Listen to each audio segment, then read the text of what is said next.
అరుణ కిరణాల మధ్య ప్రచండ సూర్యులా ఉదయిస్తాడు. నువ్వు కళ్ళు తెరిచి చూసే లోపు నీ అజ్ఞానపు కళ్ళు తెరిపించి శుభాలు పలికిస్తాడు.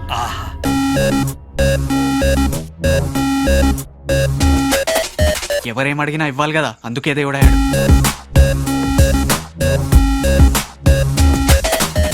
అంటే దేవుడు కూడా మార్కెటింగ్ టీం పనిచేస్తోందన్నమాట.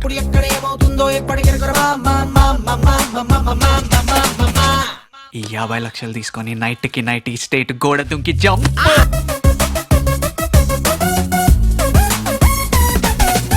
బాబాయ్ లాంటి టీ షర్ట్స్ వేసుకుంటాడా? టీ షర్ట్లు జొబ్బాలు మనుషులకమ్మా. భగవంతుడు ఏదన్నా వేసుకోవచ్చు, ఎలా అన్నా ఉండొచ్చు. అదిరే దడబుట్టిందే పయసే వడబెట్టిందే మతినే సడగొట్టిందే అసలేమై ఉంటుందే. దేవుడు 1000 కోట్లు కుమ్మేయచ్చు. మన ఎంపీలు ఎమ్మెల్యేలు బ్లాక్ మనీ ఎక్కడ దాచుకోవాలో తెలియక కొట్టు సత్తున్నారే.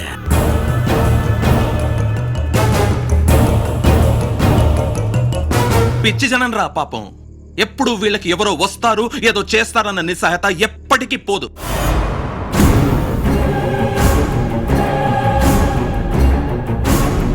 ఇప్పుడు నేను దేవుడిని, నేనేం చెప్తే అది జరుగుతుంది.